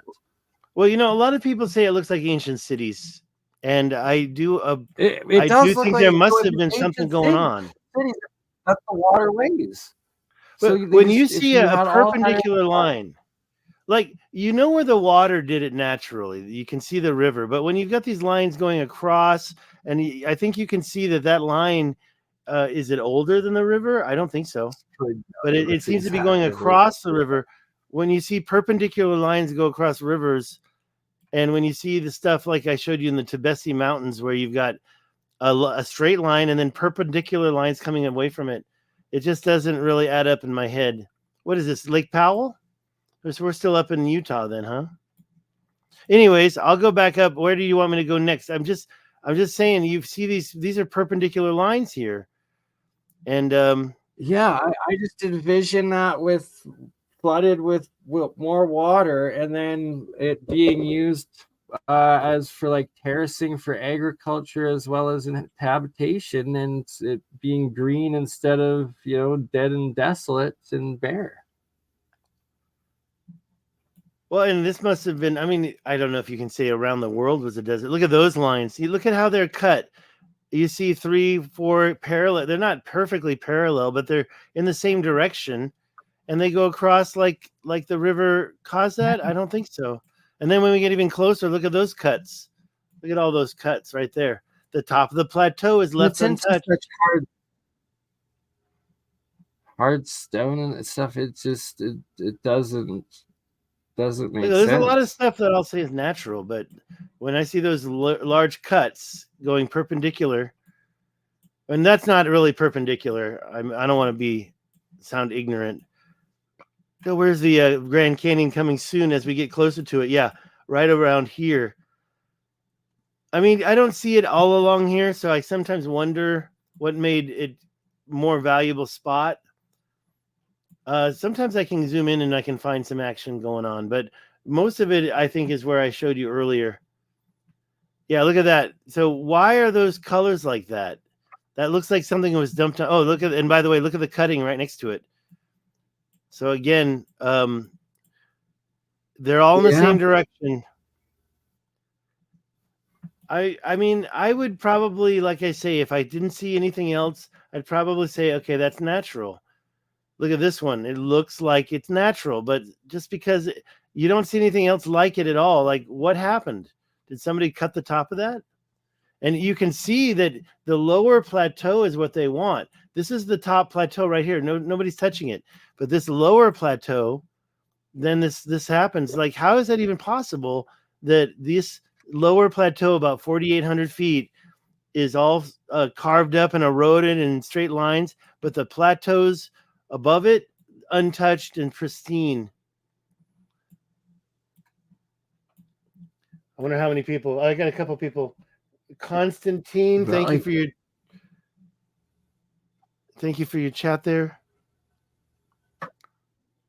I'm gonna read it more carefully later on. And there's also mounds everywhere. Just trying to find that one spot. You see this line right here, it seems to kind of stick out a little bit, right? So like there could have been a lot of different projects going on. And I'm back over here again. I want to find those good ones, those really good ones, but I guess I just didn't mark them well enough. Look at a lot of those 90-degree angles up there. Like it's just up where? Where you got it marked up there. Yeah, look at that stuff. I'm not sure what I was marking there. It's been a while. There's something around here that I thought was really important, and I just can't seem to find it. But yeah, you get these cuts and it's like, well, that's jointing. But is it? I mean, it just doesn't make sense, especially when there's three different directions of parallel lines. Literal triangles cut. Like, do you see? This is not triangles. That's two directions. And then that mound that I showed you, which is over here. That mound is just like, what the... Why would that be? You see all these straight lines, and then you've got these two round things. Almost looks like one of the Devon Island pyramid issues. Yeah, exactly. All the like you were showing. They call a butte out there, I suspect, is like leftover ancient like civilization. Yeah, some kind of a mound, you know, and whether or not it was for just marking the land or working at the top so you can see everything. You see, when you see a line like that, it's just, to me, unreasonable to think that that's natural weathering. Because when you have a parallel line break... Oh, here, this is one of my favorites right here. When you have a parallel line, like, let's take this one, for example, and when they're formed, are they happening simultaneously? And the ones that are going the other direction are happening? No, I don't believe so. These lines are too straight for me. And how far do they go? You know, I mean, this is probably less than a mile. Okay, that's only 700 feet. So it's way less than a mile. But to me, that doesn't mean that it's not impossible. I mean, just a little bit too straight over here.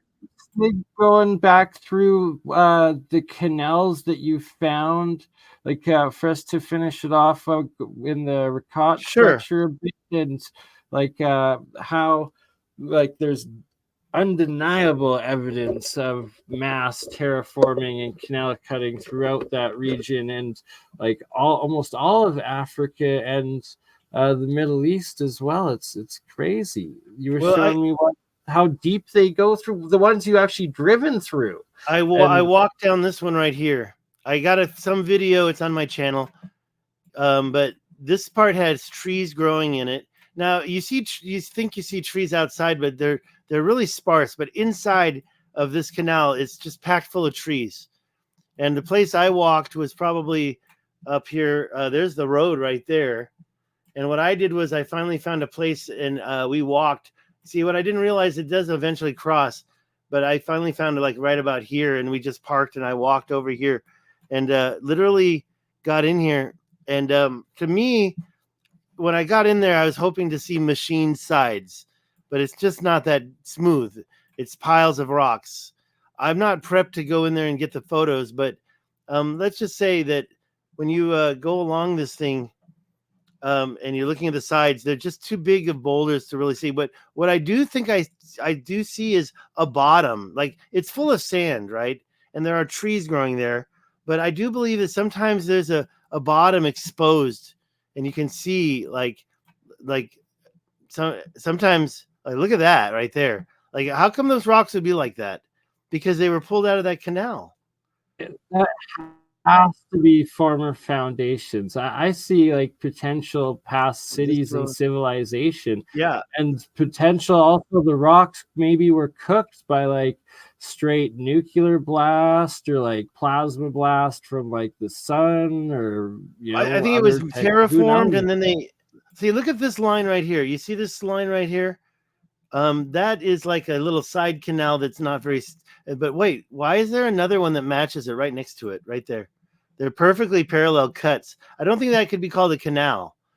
So I think it's like a line that's part of their terraforming work that they did, and it leads to the canal. Like, maybe it's flood control. So they put these little ridges in there. That's what I think it actually all is. That's exactly what it is. It's all for the direction of water, and that they would direct the water. And what you're showing with the alternating these dikes and stuff, that it actually going in parallel but back and forth and stuff. So it's to direct and smooth and control and steady the slow flow of water from the very top of the continental divide all the way down to the coast. Like, it's literally macro engineered from the top of the divide all the way down to slow down these big floods as long as possible.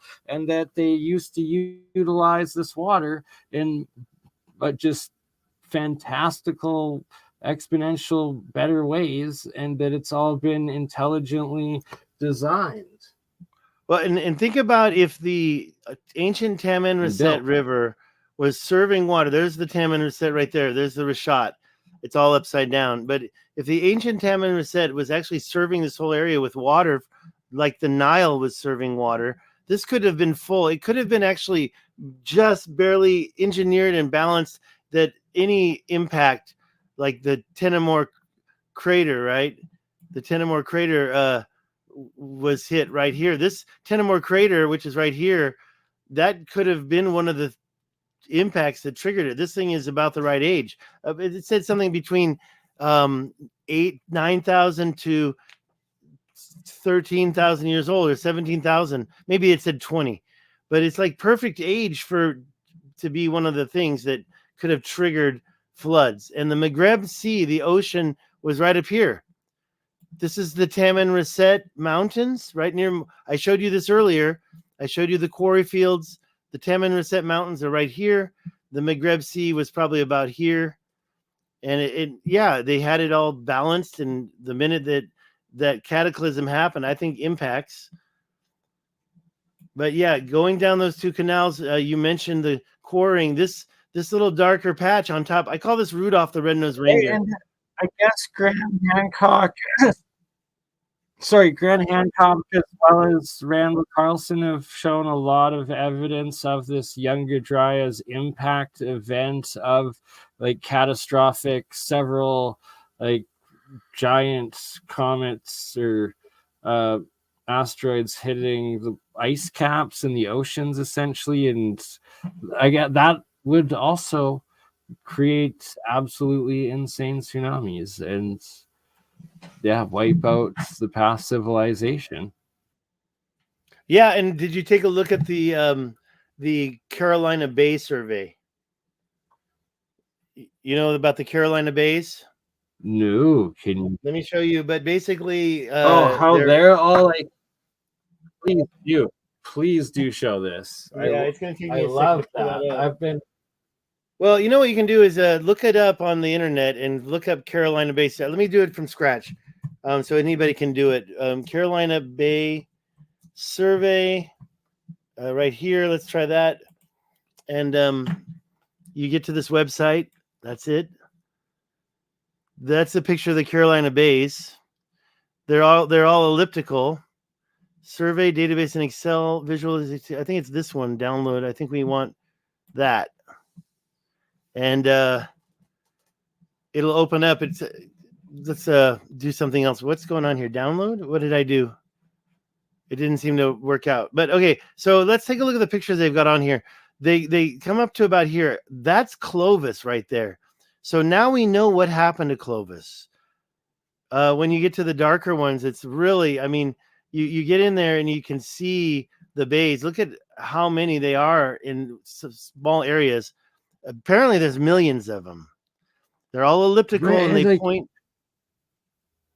What? This is all over the U.S. and we don't even talk about this. They were called Carolina bays because they were first discovered in South Carolina, I guess, North Carolina, whatever. Right. Let's open. I want to open up the survey. I got to get this. About this. Is it here? Okay, that's it right there. Ovoid Basin Survey. So it's opening up Google Earth Pro. Let me get that up so we can see it. Here it comes. Whoops. And once we get in there, they'll start to appear. And this side hasn't appeared yet because there's so many. But when we zoom into Clovis, remember Clovis first? Clovis is right here. There's Clovis. Where is it? Right here, Clovis. All those red dots are bays. So now we know what happened to the Clovis people. And then it gets into the LiDAR scan or whatever you call this part. And you can start looking at these bays. I see massive terracing. And it's like if they were pumping water either to the very tops and then it like cascades down to these terraces for agricultural purposes. Like, what? Look at that. Well, when they start to overlap each other, then it kind of falls apart because, like, it's kind of difficult to go in and see these without the LiDAR scan. There's some in Nebraska, and some of them are questionable, like that right there. You know, that's kind of convenient. But what we do see is that they all aim, these ellipses are all aiming towards the Great Lakes. So if you can imagine a cataclysm here, they're in Texas. Let's go in Texas and see. I mean, there's literally hundreds of thousands of them. And there's so many that you almost feel like I don't know who did this work. It's just incredible when you get in there and you look at some of this stuff. But the LiDAR really tells the story. And you can't see this stuff without it. There he goes. It kicked in. And these aren't very elliptical. I found some in near the Grand Canyon. I thought might also be survey. But that could be modern day farming. Well, let's just say that all the crop.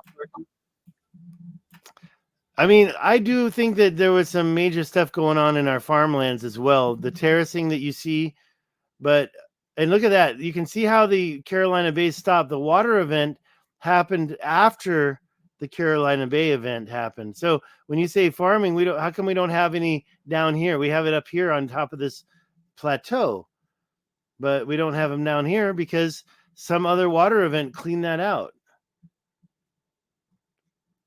I mean, it's true. It's hard to believe that all these were classified and found. And then we go over to the Carolinas, they're really big. So let me go over there real quick. It seems like it's a little too square. Like, yeah, there must be more. And Omaha also has it. My friend lives in Omaha. And these are all aiming towards the Great Lakes, right about here.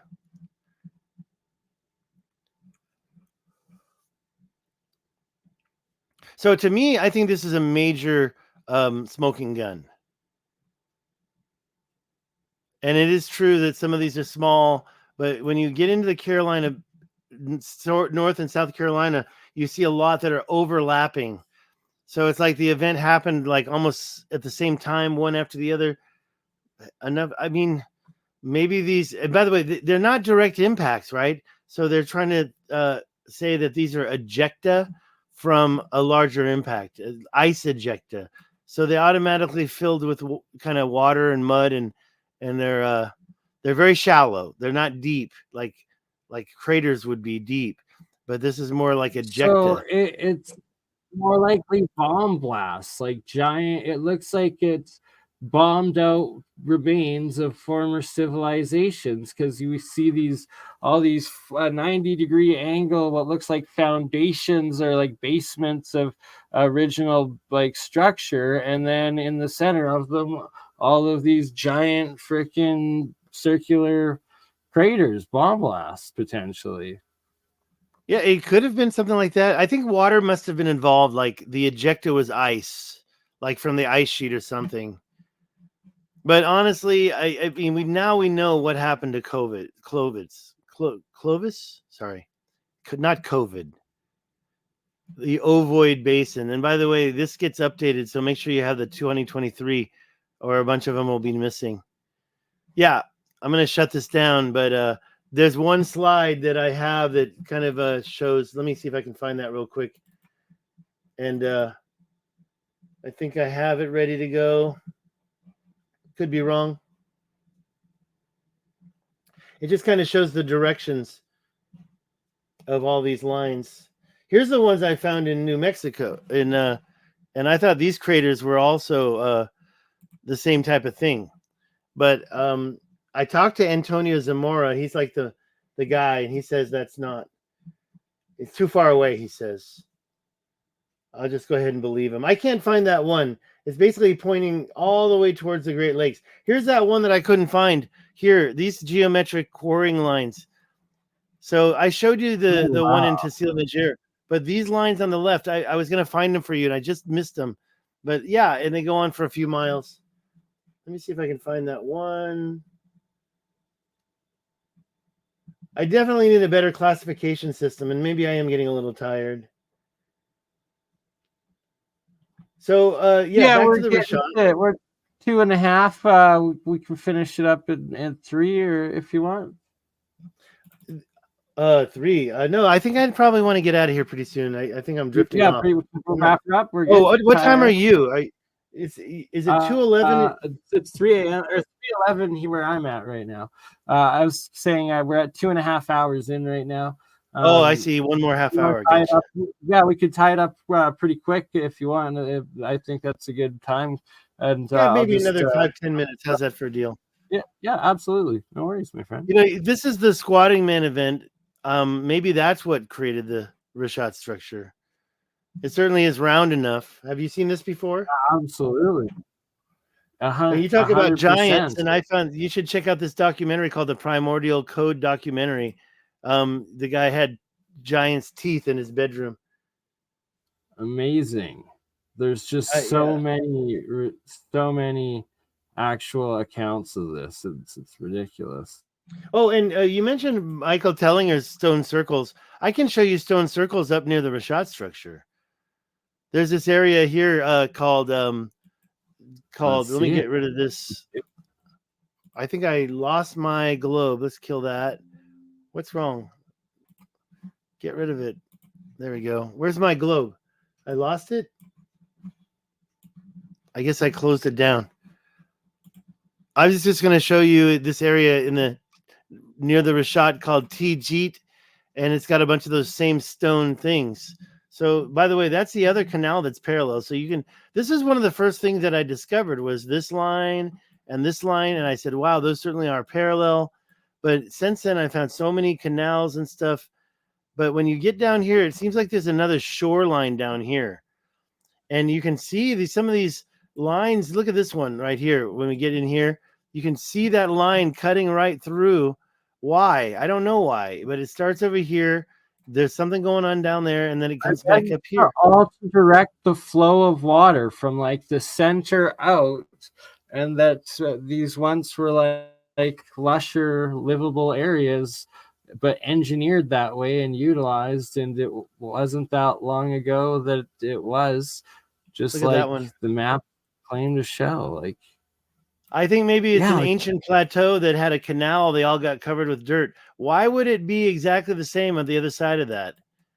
I never really figured that one out. And so you have it happening here, and it goes through all the way to this one. And then over here, you have another one over here. It looks like a damn canal, right? It looks like it was a carved canal right there. And it's almost perfectly straight going somewhere that way. So yeah, some type of activity broke that up, and it has it on the other side. You can even see the line, like they made the dam. Maybe it's modern day, but it seems like it's cutting through all the way across, right? And that's like 50 miles, so I don't know. Okay, so I was promising you stone circles over here. Let me make this north. If you come over here, like right here, you can see those stone circles that are very similar to the Michael Tellinger ones. Like there's no entry points, and you always have like a little tiny one inside. How they're all connected too. I mean, what's up with that? That's not a house. Nobody's living there. You can see little breakthroughs. Somebody broke through, and you can see a pathway. But why would they need 4 circles in their house? These are a little different from the stone circles down there. You can find a bunch more in this cheat area, like over here. It's not easy to find them. You got to. I found a bunch down in South Africa, but I'm sure those are all documented by Michael Tellinger. Look at that. That kind of looks like a pyramid right there, right? Oh, yeah. And then you've got the stone circles. So basically, you've got what I believe we're looking at is we're down in where the water was. So there was like a big old water event, but you're like, there's a little mound or some crap. I don't know what happened there, but you got the stone circles all around it. Who would have done that and why? They processing gold in those things? Before we finish it up, can you take a look at the Colorado River on in the center of like Solomon's Temple there and Isis Temple and whatnot? Like, let's take a look at that exact geology. It's sure. I'm just backing out and letting you know that's Timbuktu. I really would love to go to Timbuktu. I want to go to Timbuktu with you, Mr. Stig. It'd be awesome. And we're gonna make it happen. Well, we got to get that money, man. You know what? I just went from $10 a month to $120 a month because of Jimmy, and he got me 5,000 new subscribers. I really want to make those subscribers happy. So you said Solomon's Temple, but to be honest, are you talking about in Arizona? There's the Grand Canyon. Yeah, it's in the lookout. It's right below the main lookout point of the Grand Canyon. I might be going to the Grand Canyon for the first time ever very soon. The one thing though is a lot of the stuff I've shown you. You need to have an airplane to get around there. Maybe I should just look it up. It's a no-fly zone. But it's a no-fly zone. Cliff in Arizona. I just want to show you the reference of the area. Like it's okay. From Grand Canyon Village, below that area within it is where all like the 100 temples are, and supposedly also part of where Kincaid's area is, and like this Isis temple here. Is that on there? Can I look up Isis temple? Yeah, Isis temple. Yeah, Solomon's temple is also right across from it. All right. Here it's covered up. There was the in the 1950s or early 60s, they had this supposed plane crash in the Grand Canyon, and the FBI went in, and a bunch of government agencies went in, and that is when now Isis temple. You can see it all looks kind of. The main thing being the giant gaping cavern entrance to Isis temple, what's literally called Isis temple officially. Sorry, one sec here. Trying to find the right picture. Used to have a giant. Here we go. Here it is. The giant entrance to them. Do I have it in this collection? Maybe I'm missing the picture. There's the pre-1950 pictures where it's not in here. We'll have to do it in the next show. Sorry, I will bring you back so you can finish what you're showing, good sir. I'm looking at Isis Temple right now. All right, let's check it out. I'm curious about these names. This one was there's Apollo temple, Jupiter temple, the Ottoman amphitheater, Buddha's temple. What else? There's literally every ancient god and goddess, but Solomon's temple. Yeah, like it's some great shots. And look at that! Look at that little point on there. What's up with that? That's weird. Exactly. And if that's really it's how 3D, they're not giving us. They're giving rendered versions that, like, they're definitely not right, because see. it's that's for looking straight down at it. What is that? Buddha temple is here. So there's Buddha temple. Yeah, and but look at that. I was very. There's another one right there. Each one of them just rather pyramidal and megalithic on a grand scale.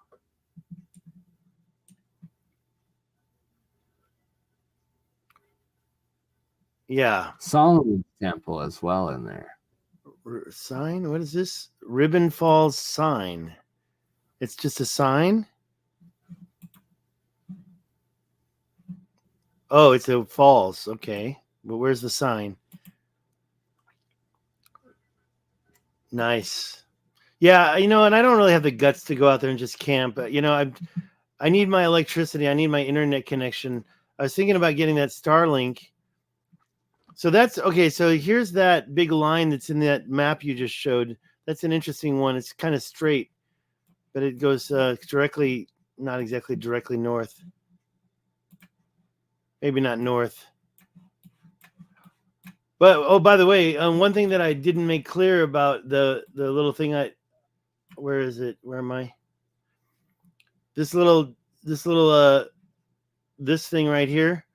When you align it like that, look at the direction that it's aligned at. So you're like taking them and putting them in like maybe an alignment, north-south alignment, or I shouldn't say north-south. I should say to the top. But when you look at that, look at my little gauge. 45 degrees. Pardon? I'd love to see the sun and moon on the horizons, on the equinoxes, solstices. Well, it could be a solstice year from those spots, because I bet. Unfortunately, I don't have a way. I mean, okay. Let's find right here. Is it how many is it? So let's align it. Let's align it real quick and take a look at the degrees. So there, that is 320. Let's say 320. Okay, let's turn it this way. That is 226. Turning it this way, this is 147. Going all the way back the other way, this is 47. I don't know if that's like an ancient solstice or not. I just know that it's really weird to have two conical circles in the middle of all this other stuff going on, especially if it's natural and it's jointing like this and breaking apart and weathering. What would have created this naturally? So on each of those lines, as each day goes by through the year, the shadow as the progression of the sun and the moon, it's a giant calendar. It would literally show you what day of the year it is by where the shadow happens to be cast onto the walls of it, guaranteed.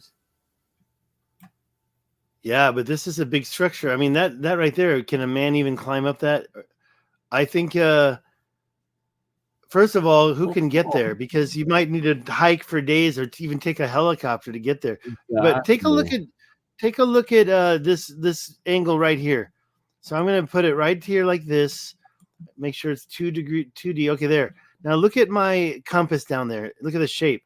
Now I'm going to go all the way back out to the Rishat structure, and I'm going to take a look at the same two mounds that are being created, in my opinion, out here. Rudolph's nose and the other mound right there. So there's two mounds. If you look at the maps, it only mentions one, and then you do this. Now look at my compass. So I've aligned this up, down, straight up and down on the screen. The compass is exactly the same as the mountains in the Grand Canyon alignment. And I even found one more, but it's been a long time. In Utah, there was two mounds. I think I know how to get there. Let me see if I can get there real quick. But go to Utah, near Moab. Where's Moab? Right here. near Moab. There's these two mounds. So that's Moab right there. Okay. So one thing that I always question is out here. You have this mound right in the middle of this valley. Why? I don't know. You have stuff like this. Look at those cuts right by a river, right? Right by the Colorado River. That's near Moab. So I think that's kind of some kind of ancient mining. But what I'm looking for is the mounds that I've seen in the past. Where did I see those at? It's been a while. Maybe I won't be able to find them. I know that